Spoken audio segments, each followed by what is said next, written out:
She is the founder of Devil May Care Media. She was a journalist at Fox News.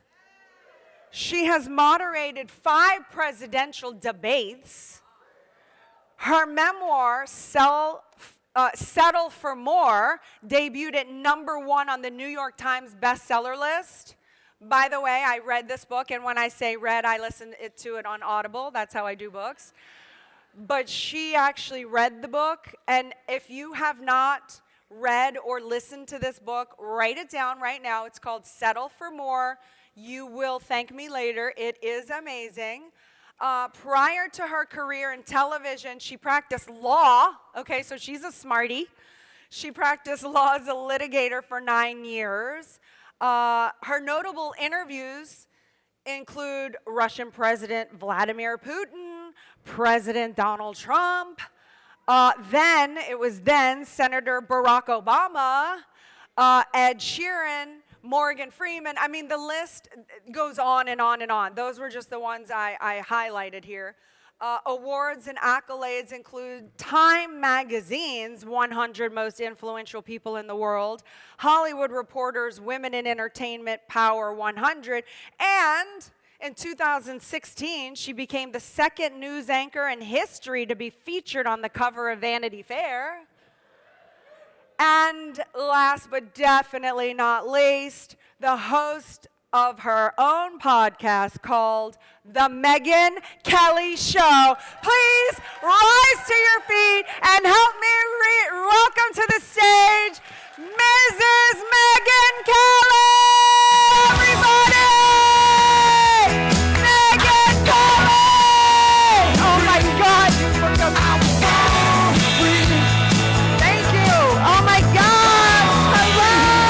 Oh, this is so fun.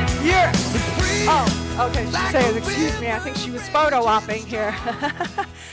You look amazing. Thank you so much for having me. You look spectacular. Isn't she incredible? Look at this woman.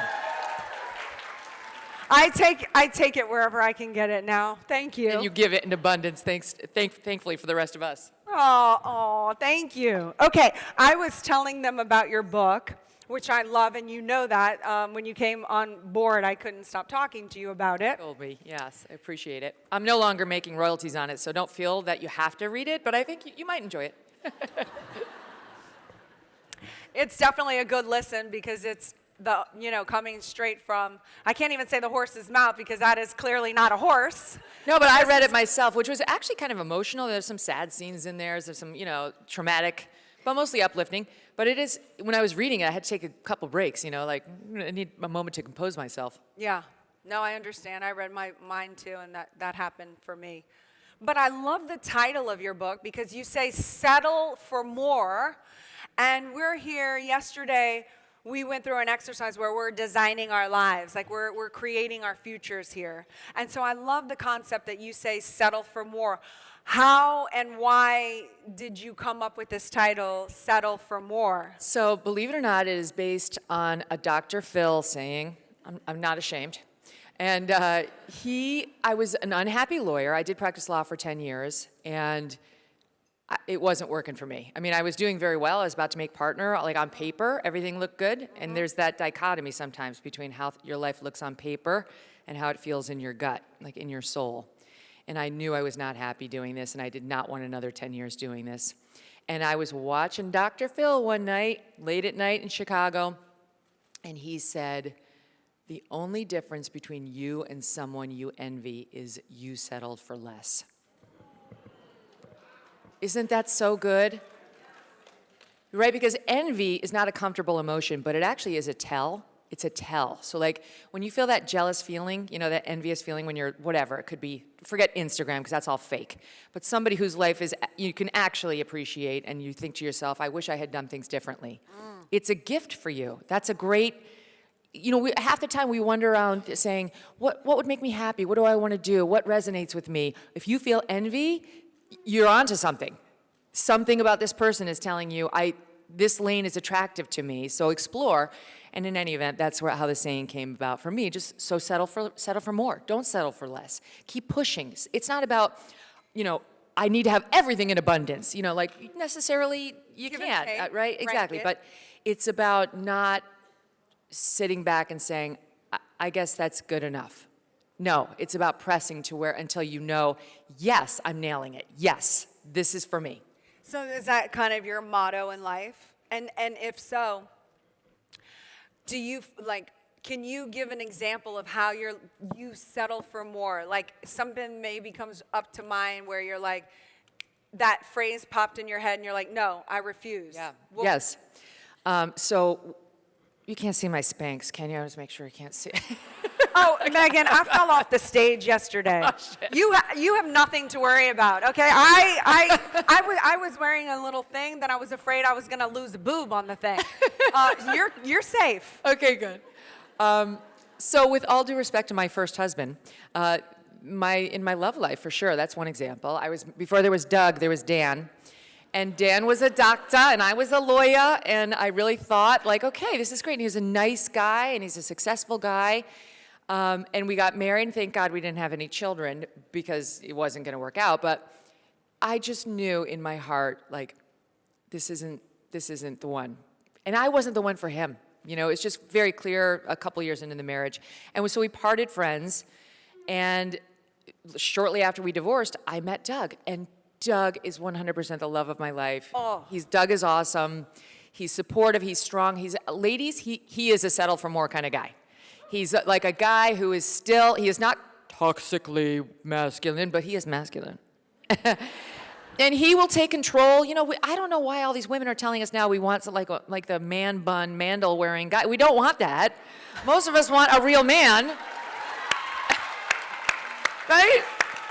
No man bun. I want to be the pretty one in the relationship. So,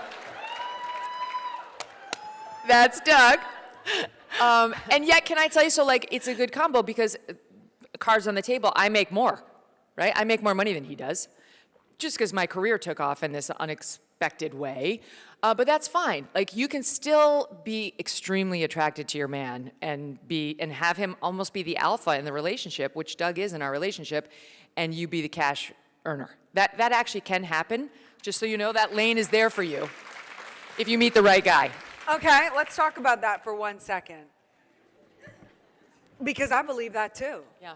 I think if you figure out how to work your strengths and weaknesses and collaborate as a unit, it 1,000,000% works. Absolutely. And I would not be earning what I'm earning or having the career I'm having without Doug. In no way. Thank you, because I played that role in our relationship. It's a little more quote unquote acceptable. Yep, right, for the woman to be doing it. But I appreciate Doug's role because I know what it takes to be in those shoes and how strong, even stronger, I would imagine he would have to be in that role. So lastly, we'll give it up for Doug. Yes. Doug, FYI, is an author. He's a writer, so it allows him to, you know, he does his own thing, but he's also more present with our kids, which is a blessing. Yeah. Okay, so you retire from your lawyer. Yep. Lawyer. I decided, that was another settle for more moment where I was like, I got to do something else. Yep. This is not working for me. I'm not excited about this. And I looked around my law firm, and honestly, it was like all gray-haired guys with ex-wives and like kids in private school. And all I could think of was the moment from Legally Blonde where the dad goes to Reese Witherspoon and he's like, law school? He was like, law school's for people who are boring and I'm like, oh my God, I'm living that. And I don't have to keep living that. So what the hell else can I do though? I went to law school, I paid all this money, I've been doing this for 10 years. What am I gonna do now if I'm not gonna do this? So I was strategic about it. You know, I said, it wasn't like I was gonna go be a prima ballerina. I had no skill set there. You know, so you had to think about what would translate. How could I use these skills in another profession? And when I'd been in high school, I'd taken one of those aptitude tests that told me I should be a journalist. Wow. Yeah, and so it kind of came back to me and I thought, you know what, that actually would be something exciting. And then yada yada, 9/11 happened. And I saw those reporters out there on 9/11. Ashley Banfield, like, completely was a game changer for me. I loved her reporting that day. She was brave, she was serious, she didn't make it about herself. There were so many others I could name. Rick Leventhal of Fox News, like, I could go down the list. But I realized this is actually a public service and something that I think I would be good at, that would fulfill me, and I was off to the races. Okay, good. So you were journalism, you segue, lawyer, you segue into journalism, you know nothing about it. How did you fast track your way to success to become one of the highest paid, highest paid female journalists on a network? Like, You did don't have a to say mentor? female. You don't have, oh! Yes!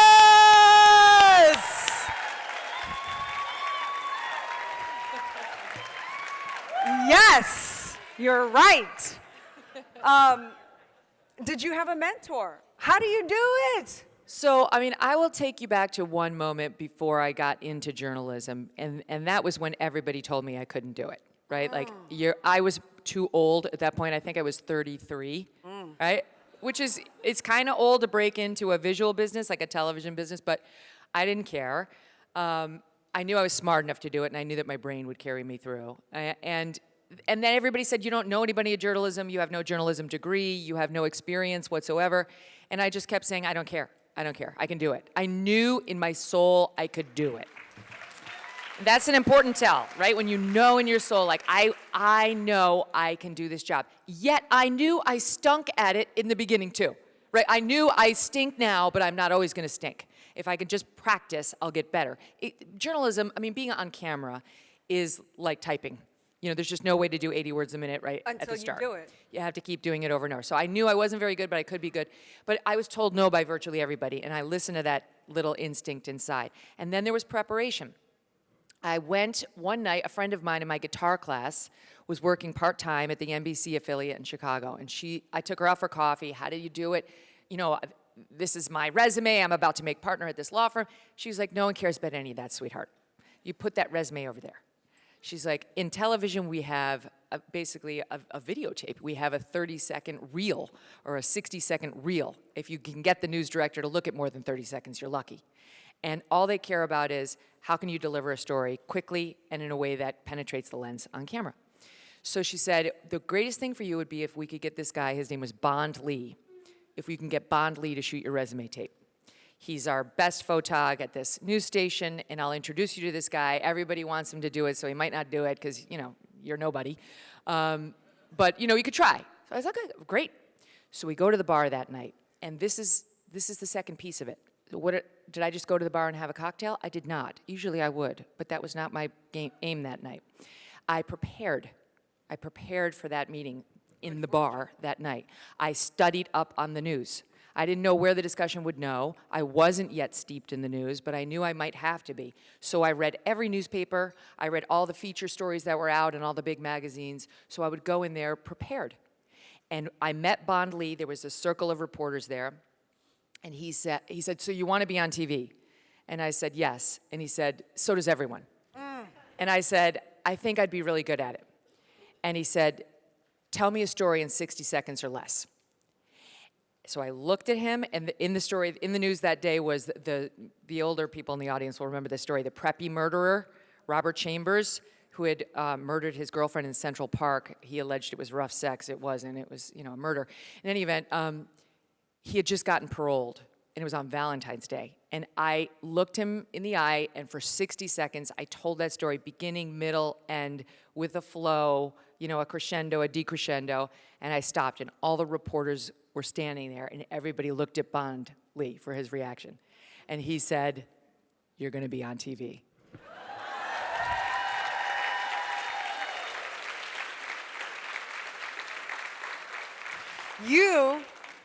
That is a great example of the word good fortune.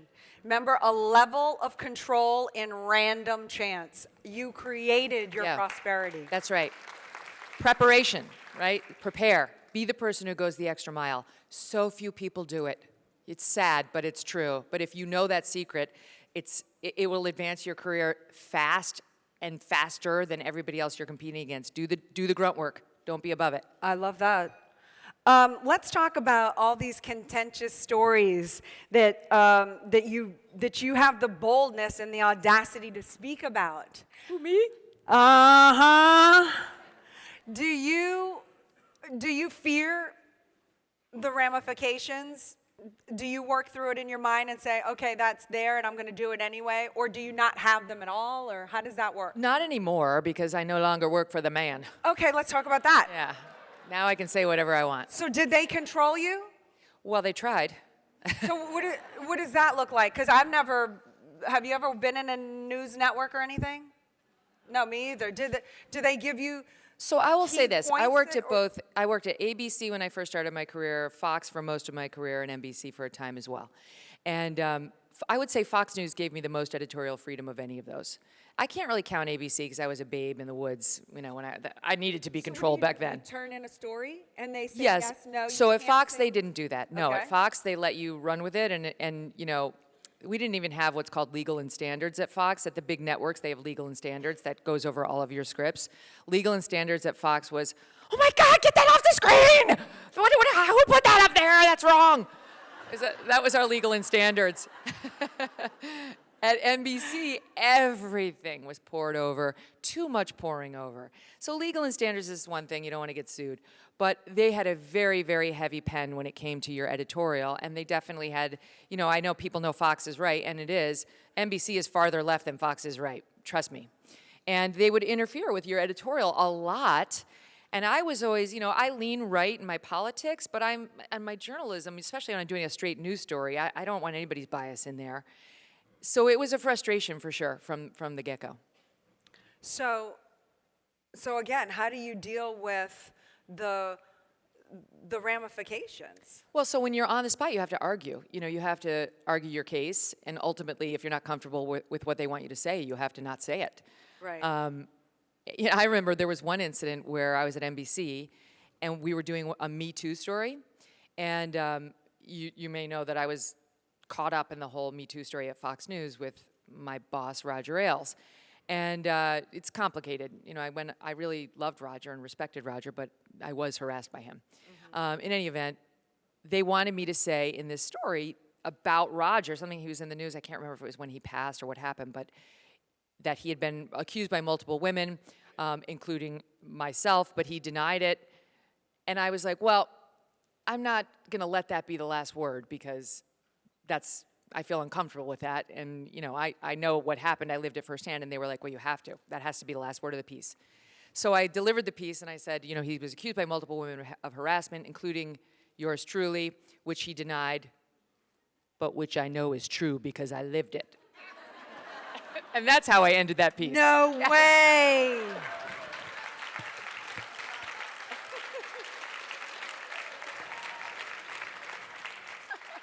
But it was a frustration, Elena. I'm so much happier now when I run my own company, and there's no boss overseeing what I say or can't say. The viewers will decide if it's okay, and that's better. It's much more honest and real. So that was bold. That's a voice.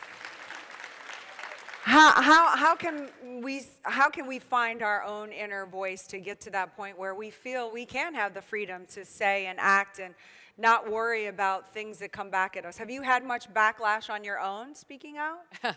Well, it's hard to explain. I've had tons of backlash over the course of my career, but I like it now. And you're going to have to get used to liking it if you want to do what I do, or just live a different version of this in your own lane. Practice is the answer. Practice. Practice asserting your voice. Practice saying what you think. Make it reasoned. And understand when you're at a company, there tends to be a hierarchy, and you better learn how to play within it. I was never insubordinate when I was working for Roger Ailes. I understood he was my boss. One time I called one of his decisions bullshit, and he called me in there and was like, excuse me? And then I, in a nicer way, explained to him why I didn't like the decision, and we had a robust exchange, and he respected me for it in the end. So but you have to practice. And I would say the best gift that my 10 years of practicing law gave me, and you don't have to go to law school necessarily to do this, but was learning how to deal with very powerful, intimidating, tended to be men who were in my face, calling me an idiot, telling me I didn't know what I was talking about, trying to convince a judge I was a moron, and having to stand my ground and make my arguments, because it wasn't about me or my ego, it was about my client.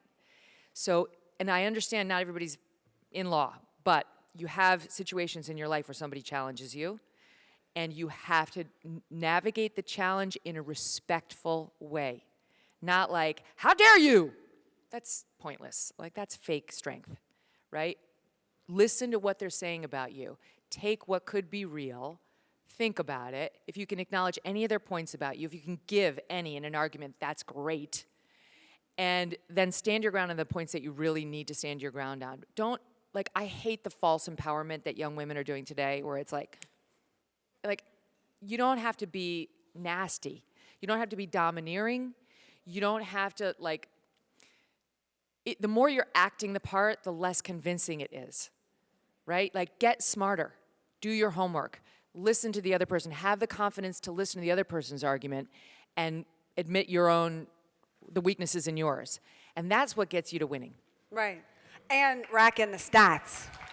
Say again? And racking the stats. Yeah, and rocking the stats. Absolutely right. Because if you're not putting points on the board, no one's listening to you. That's right.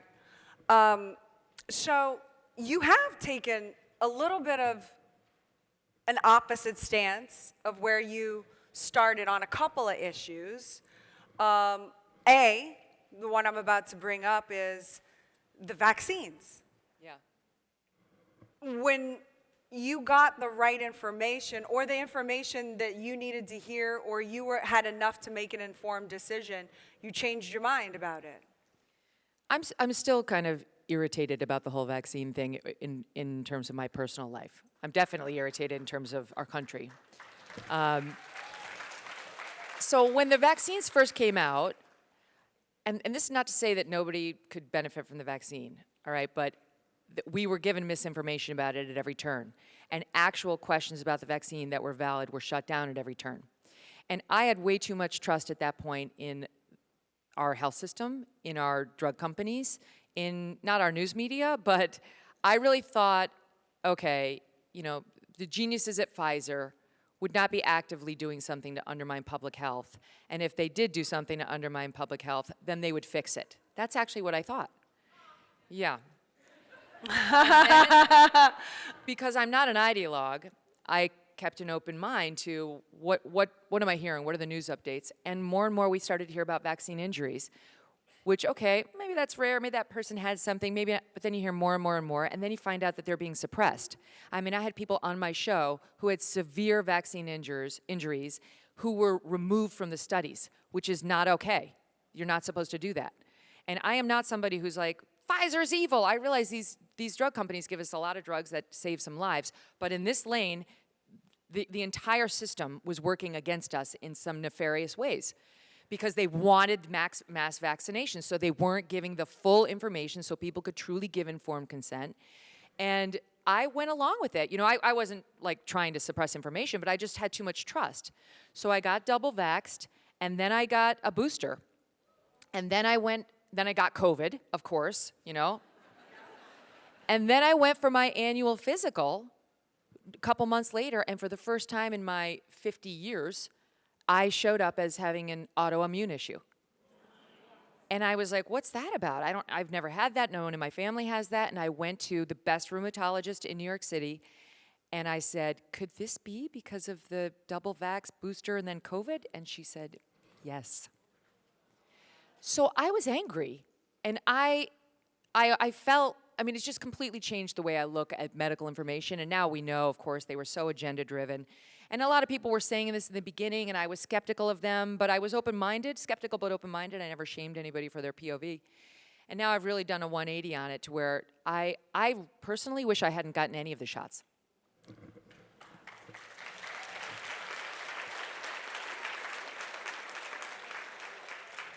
I have a lawyer question you may or may not be able to answer, but right now they're not going to be held accountable. Correct. Now, if information comes out somehow, some way, that people were removed from the studies and that was covered up, does that open it to fair game that now? What? No, because that's been happening. Like, people know that, and they don't care. People know that virus came from a Wuhan lab, and they don't care. Because the media that's been manufacturing these storylines won't own up to it, and the media gets to decide what is and is not a national story. Hunter Biden is not a national story. Donald Trump is. The vaccine coming out of a COVID lab is not a national story. Natural origin is. You know, Dr. Fauci is a superhero, and you're wrong if you say anything other than that. These are the narratives that the media's pushed on us, and it's incredibly annoying. Some of these things are starting to take hold. You're starting to see a little bit more about, you know, Hunter Biden. Whatever, you can say, I don't care about the sun. That's fine. You can make your judgment. Amen. That's great. But suppressing the story is not okay. It's not okay. That's treating the news audience like they're juveniles, like they're too dumb to understand what matters and what doesn't. And they did it with public health on COVID, which is a particular sin. I mean, I will just say this. My friends, and I've talked about this story on the air, but my friends lost their 17-year-old son last year to myocarditis. They do not know what caused the myocarditis. They are very honest about that. They are not saying it was COVID or it was the vaccine, both of which he had. But they also know that they are not getting the full story from our public health officials on any of this. And the way that our government will not look into exactly what caused COVID, you know, they don't give a damn whether it started in that Wuhan lab, whether it was caused by EcoHealth Alliance, this group we funded working with the so-called bat lady in that Wuhan lab, working on gain-of-function experiments, meaning where you take a bat coronavirus and you make it more lethal or more contagious. Why the hell wouldn't we want to get to the bottom of that? There is no reason not to fully investigate that except we're afraid of China and we don't want to rattle that cage, or we're afraid of what we did and we don't want the public to know. Either way, it's not okay. For all the people who did die of COVID or vaccine-related injury, we need to get those questions answered, and that does require an honest press to make sure those in charge, those who would do the investigation, do it and do it honestly. Amen. Yesterday, we had a presidential, did you hear about this? Vivek, yeah. Yeah. And he said that he believes that they're suppressing that information because like in, what's the movie, A Few Good Men, how Jack Nicholson says, you can't handle the truth. And he thinks the Americans can't handle the truth. You think we can? I mean, I know the Americans can handle the truth. But I really think that it's about we did it and they don't want to be caught. That's my own view. Who is they? We, our government, funded this group doing this very risky research in a lab that was not secure in Wuhan, China. And we don't want to be outed for having done the thing that we weren't supposed to do. I mean, the former head of the CDC last week, Robert Redfield, said we created it's not just that we were doing gain of function in that bat lady's lab. That's what they called her. Gain of function is where you take the bat coronavirus and you experiment to make it either more lethal or more contagious. Got it. We know that we were doing that. We know that, okay? No one has officially said, and our doing that in the lab is the thing that caused this virus, right? Okay, we were doing it in general, but none of the things we were doing led to this strain of the virus. The former head of the CDC, Robert Redfield, just came out this week and said, that's what happened. Did you hear about that? No, because the media wasn't interested in it. It's disgusting. How do we get the right information? Before you answer that, let me just tap on this and you can expound on both of these. But I really like what Democratic presidential nominee, is that what you call them? Candidate. RFKJ? Nominee is when they get picked. Get the nomination, yeah. Oh God, I'm so far away from my reporting skills. But okay, so Democratic presidential candidate. Yes. Robert Kennedy came out with the real Anthony Fauci. I listened to that book too. He didn't read his own. And it blew my mind, and whoever they is actively seeking to discredit him, to keep him quiet. How did you influence giving him the stage where now he could be heard? Well, so this is another thing on which I changed my opinion or just, evolved. I mean, unlike a lot of people, I love when I find out I was wrong about something because it means I'm less wrong tomorrow than I was yesterday. Wow. You have to take your ego out of it. Take your ego out of it. Wow. Be a learn-it-all, not a know-it-all. Oh, God. Oh, my God. Thank you. So Anthony Fauci, that Anthony Fauci book, my good friend was reading it. And she said to me on the ski mountain one day, we were skiing together, you should take a look at this book by, I call him RFKJ. And I was like, oh, you might want to be careful about him. And she's like, what do you mean? And I said, garbage in, garbage out. And she's like, oh, it's pretty interesting. I know you might want to take a look at it. And that was my own hubris, because I had heard many people I respect call him a nutcase. So I was convinced he's a nutcase. People I respect said he's a lunatic, therefore he's a lunatic, therefore I'll tell my friend not to even read him. And I really trust and love this person, and she pushed back on me. And so you know what I did? I actually said, I'm going to give it a try. So I took the book, and I looked. And listen, I'm not some sycophant. I looked, yes, my team came back to me because I said, let's check this book out. And they said, he's got citations for everything in there. I'm like, well, who cares? I could write a completely false book and have a citation for everything I posit. Like, I don't care about his citations. I care about what his critics say about his citations. Go 10 deep. Go 10 exit. I said, go to all of his critics, go to all the people who hate him, and see what they say about his sources and what they say. So then we were in it. Then we were like neck deep in RFKJ, and I have to say, time after time, what he was saying checked out. Now, that is not to endorse every single thing he said, but time and time again, we found him to be credible and true on some claims that I initially thought were absolutely outlandish. And when he came on, and I highly recommend you listen to he came on for 4 hours. I put him on when nobody would put him on. The only two people in America who put him on were Tucker Carlson and me. Nobody else would put him on. He told me that when he came on. Joe Rogan said no. Everybody said no. And I put him on, but I pressed him. I had all of his detractors' responses to his claims, and he handled them just fine. He had no problem responding to it was great. We had this big exchange about he gets a lot of guff for challenging the MMR vaccine and like the other non-COVID vaccines. And he walked us through like what his objection was. And we were talking about the mercury that used to be in the vaccines as a preservative. And I said, well, they say that this mercury, they tested animals and that it comes right out of your system. And then he brought me into this deep study of these monkeys, that it didn't disappear from their system. In fact, they found it. It was in their brains. Anyway, my point is the guy knows what he's talking about. And he's just too easy to dismiss as a nutcase because what he's saying makes people very uncomfortable. So do your own homework. Don't let anybody mess with your mind. I say this to my team every morning. Don't just turn on the radio in the morning, listen to NPR. Don't just watch Fox News. Don't let anybody corrupt your brain. You have to work for it in today's day and age, unless you listen to me, in which case you're good.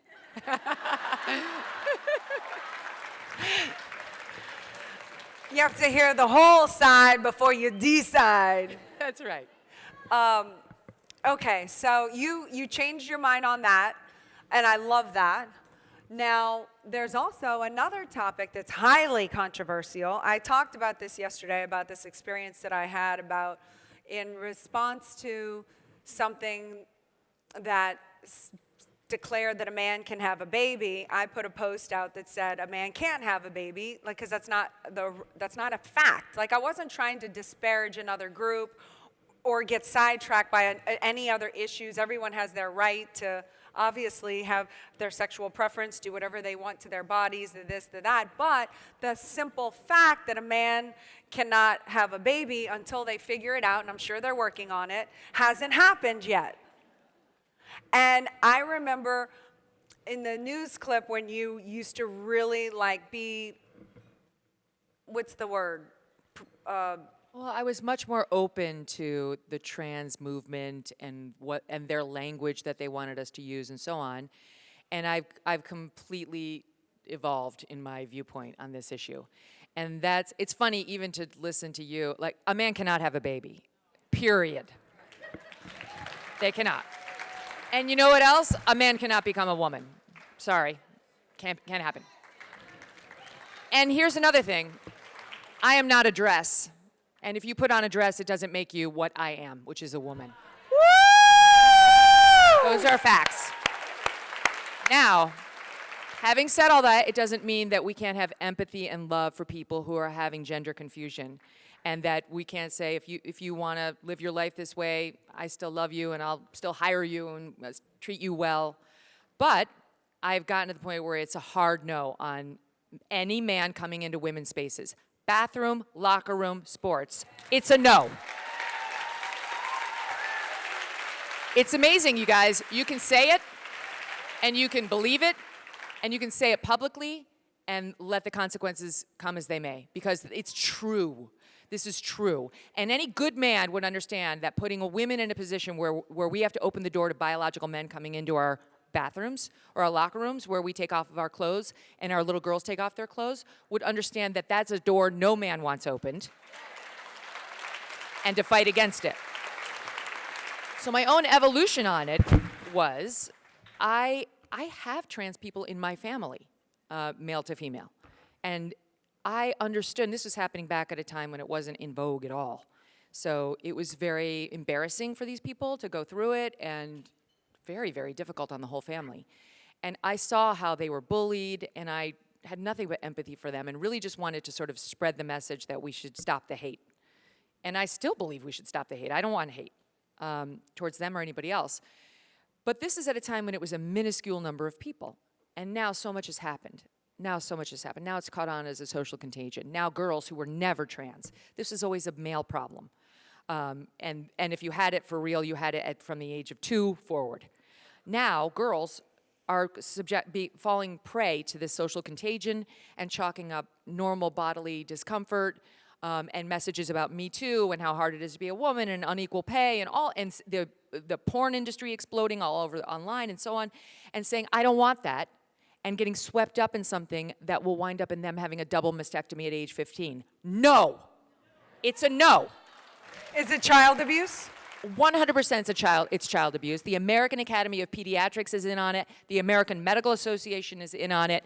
We actually, only now are we starting to see pushback on this. And this is not just Megyn Kelly, okay? You can disagree with me and my politics. Sweden, Finland, the UK, Denmark, all these other countries are reversing this trend, saying there is no evidence to prove that any of this stuff is actually helpful for these kids. And there's zero to prove that suicidality goes up if these kids don't engage in these medical procedures under the age of 18. To the contrary, there's evidence to the contrary. That we are doing the wrong thing. Talk therapy is the frontline defense for a child going through this. It is not the last. And that's what we've made it.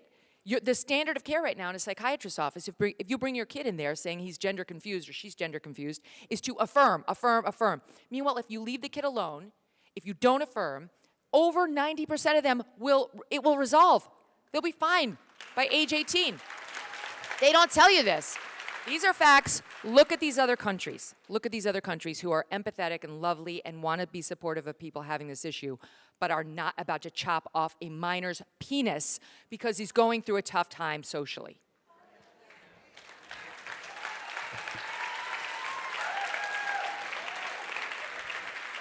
I find it interesting that we don't let our children drink alcohol before the age of 21, but they don't have to have parent consent to chop off their genitals. Right.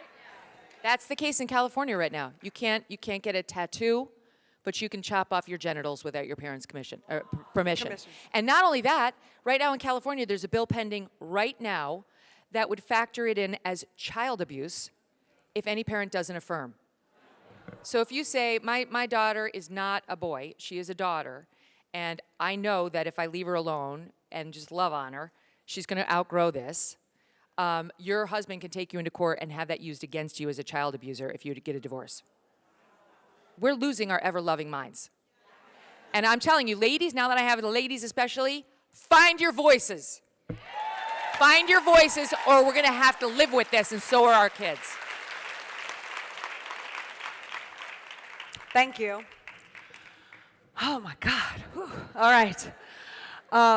Finding your voice, shifting gears a little bit, we also have been talking about relationships and fostering them, not just with the marriage or whatever, but relationships. You got to get along with people. You got to figure it out, this, that. And you had a very interesting relationship with the President Donald Trump.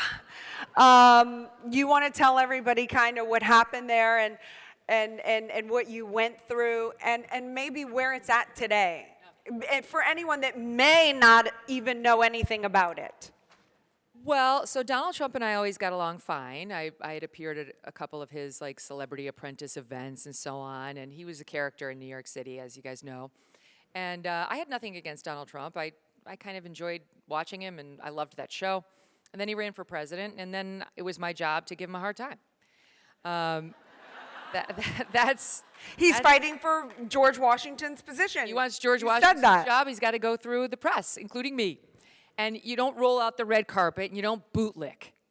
You just don't. Wait, what's bootlick mean? It's lick their boots. Kiss their butts. Bootlick. Got it. Bootlick. Bootlick. No, it's a presidential debate. Okay, you got as it. a reporter got to show up with your fastball.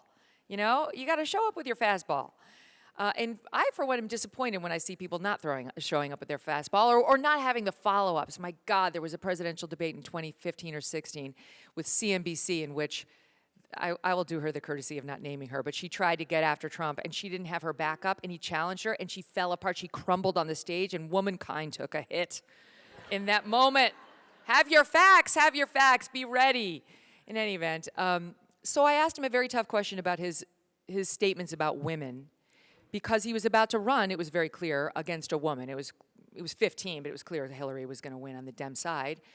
And I thought it was a great question. You know, it was an A+. It was a fastball. You were like, yes! You know, he's amazing at dealing with this kind of thing. So I thought we'd be fine. He'd answer it. We'd move on. That's not really what happened. He did not like my question one bit. He handled it. I saw that. I heard that. But he basically just couldn't let it go for 9 months like a dog with a bone. And just kept, like, you know, hundreds of tweets. And, you know, I was sort of a canary in the coal mine on it because he hadn't done it to everybody then. So it was still unusual to see Trump doing that, you know, or see a presidential candidate doing that to a reporter. And it did cause all sorts of tumult in my life, which I write In the about book. at length in the book. I mean, it got scary at times. It got definitely, it got unsafe for sure for me. And now it's been 8 years. Okay, but then what did you do? Because what I think you did is very bold. So I tried to have Sean Hannity and Roger Ailes calm him down because they were close with him, and it didn't work. So, you know, if you're writing the story, technically you could say I went to some men, tried to have them fix it, and they couldn't. Took a woman. Took a woman. That's all I'm going to say. So ultimately, I went right to him myself. I went to Trump Tower. Bold. And he was very cordial. You know, Trump, the way he treats you has almost entirely to do with how you view him, right? Like, if you like him, he likes you. And so I went in there, and it was so funny because the doorman's eyes were like silver dollars when he saw me walk into Trump Tower. He's like, oh my God. So I went up there, and Trump could not have been nicer. As soon as he saw me, sort of, you know, I think he accurately perceived that me going to him was like a give, which I was fine with because I wasn't as, the nature of a reporter-source relationship is there's some subordination there, you know, like we have to chase you. You don't have to speak to us. We have to kind of come in and bended knee and ask you to spend time with us, and then we get to club you like a harp seal. But in any event, that's the job. So we had a great exchange, and I basically just said, Mr. President, or Mr. Trump, he wasn't Mr. President yet, please stop. I'm asking you to stop. And Wow. he did. He did. And honestly, Wow. but can I I have tell to you, give that a hand. let me tell you a piece of the story. So then, this is when, so the left had made me into a media darling because I was a Trump foil, right? They saw me as a Trump foil. And I never saw myself as a Trump foil. I saw myself as a reporter who did her job, who then he made the story for 9 months. It's a foil. Like the target, like his opponent. Okay, got you know? it. Okay. The one who's going to bring him down. And I never saw myself as that. And I didn't want others to see me like. I wanted to continue asking tough questions and to take myself out of the news story. So I never responded to any of his attacks at all. I never said, he's bad, this is misogynistic, why is he talking about my period? Nothing. It was just keep doing the news. And then I went to him privately and put it to bed, and that was that. And then the left, the media, turned on me. They were angry. They were angry. They really wanted me. They were like, she bent the knee. And I laughed. It was like, I said to my friend, I said, they think I fell. And she said, you rose. And that is really how I see it too. Because honestly, it wasn't easy to go in there. It was not easy. I can't even imagine. And I was still angry with him, for sure. I was angry. But I understood I had to check my own emotions, make it not about me, put an end to it for the good of myself and my family. And I did. And from that point forward, I never understood why the left had to see me as you do your job and I'll do my job. Why? I'm not your anything. I'm not your anything. Don't make me your superhero. I don't need your love or your adoration. I didn't need it for those 9 months, and I don't need it going forward. And even now, so then I didn't see Trump again. He skipped a presidential debate because of me. And then he went to the third presidential debate Fox hosted when I was there. And it went fine. It was a robust exchange. And since that moment, I had not seen him. So that was 16, it was early 16. And then I just saw him this month for the first time at a Charlie Kirk Turning Points event down in Florida. And his people said he would like to say hello to you. I'm like, oh my God, okay. I don't know how it's going to go. It's better sort of to be off his radar than on it. So I did. I greeted him as he entered the building. And we had a very nice, just exchanged pleasantries. He was very nice. And I said something about it on my show, saying it was great to see him. It was nice to sort of have a good moment. And I commented on the dynamic of love him or hate him. When Trump walks into the room, there's no one else in there. There's no one else in there. Every presidential candidate, when they're most interesting, when they're talking about Donald Trump. That's something about Trump. That's just the truth. So wow. Then what happened in the media? The left, once again, was like, she's a sycophant now. She's a MAGA. She's an ultra MAGA. I am not an ultra MAGA. People need to calm down. The press cannot see anything except through their own lens. I am in a good place with him. You don't like it? Pound sand.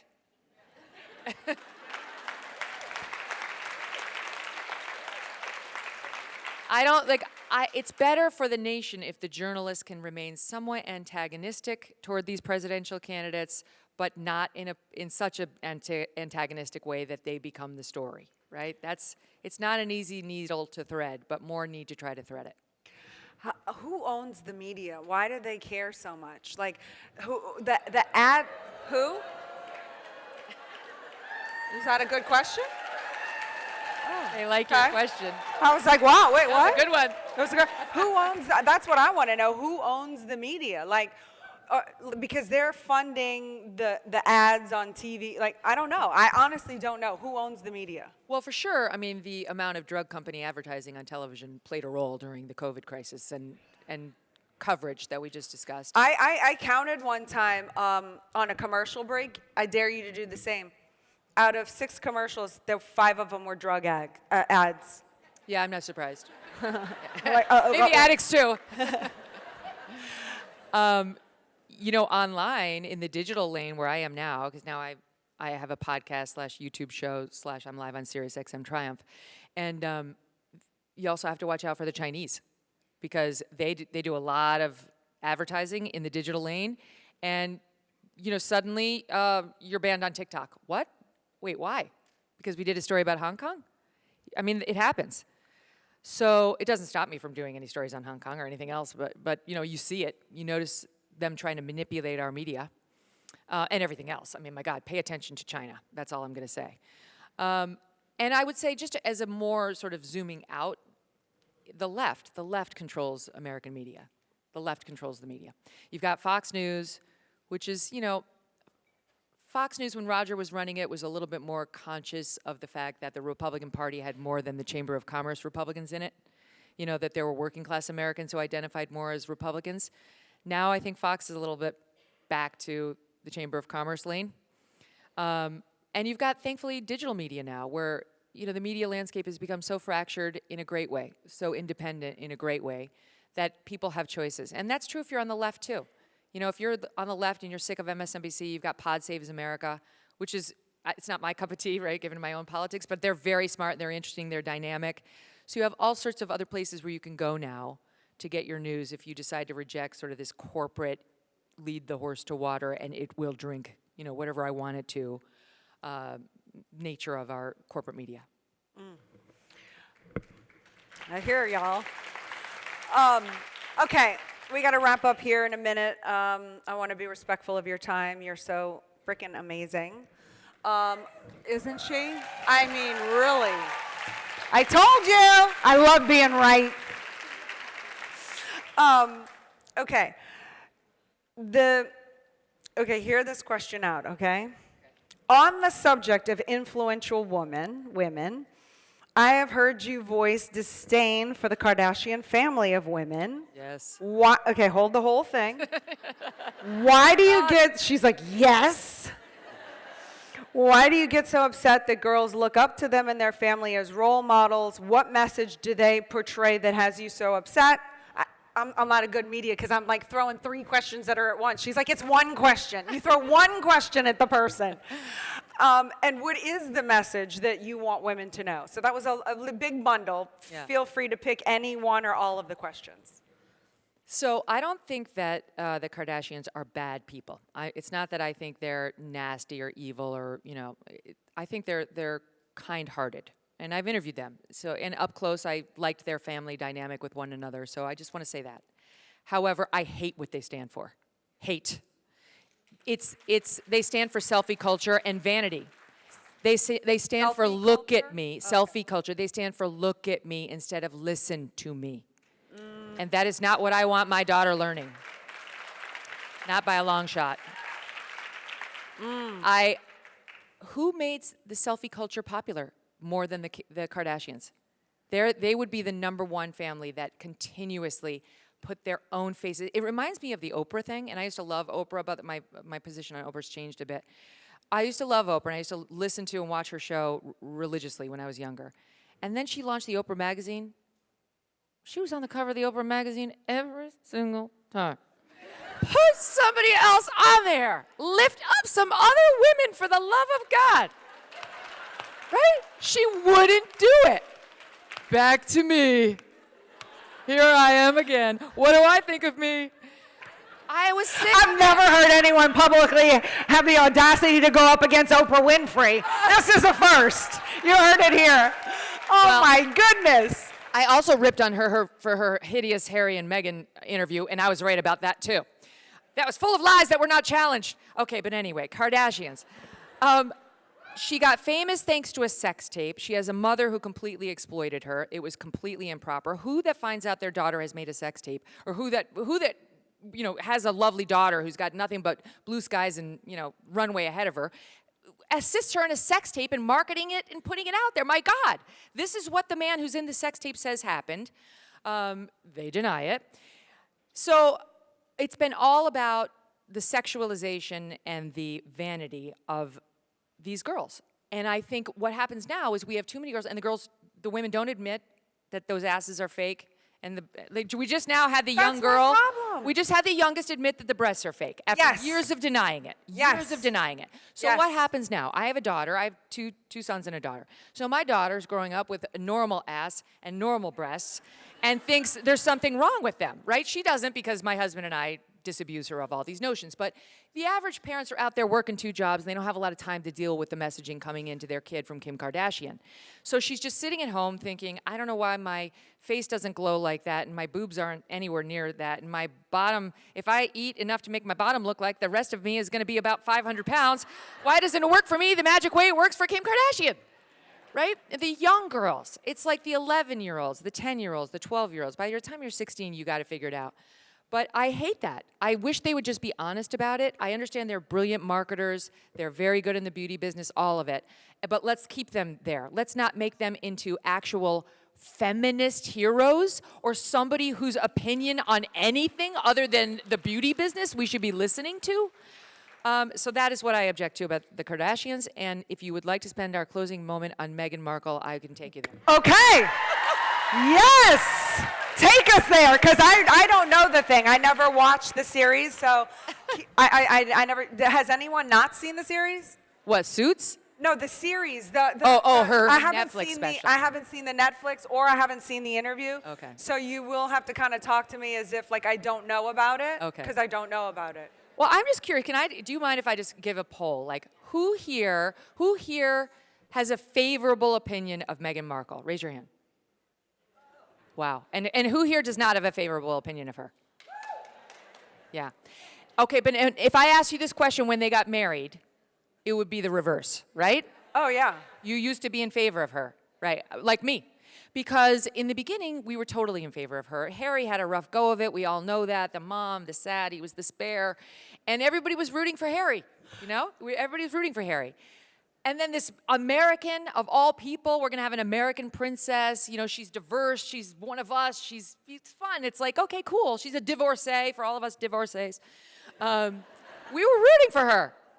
And then it's not just her. I have to say, it's him too, all right? But then have you ever seen somebody lean into victimhood more than those two? She literally wanted us to feel sorry for her about the size of her castle. Well, we don't. Yes, they were boo-hoo because Frogmore Cottage, which is on the grounds of the castle, is too small. No one feels sorry for you. You married the prince. You wore the crown jewels at your wedding. The queen was there. Shut up! The rest of us have real problems.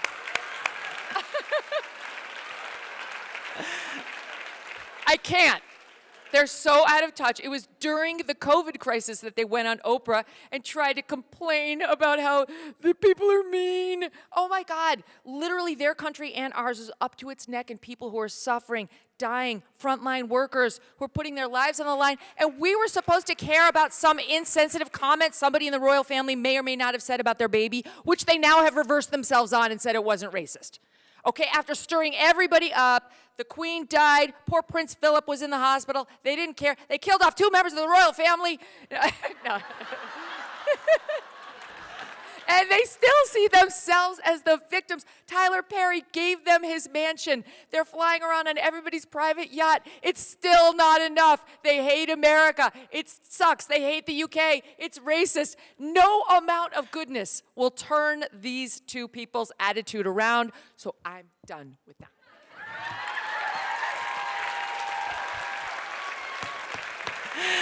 I love you. Oh, I love you too. Thank you. Thanks for having Give me. it up for Megyn Kelly, everybody! Oh my God, I love you.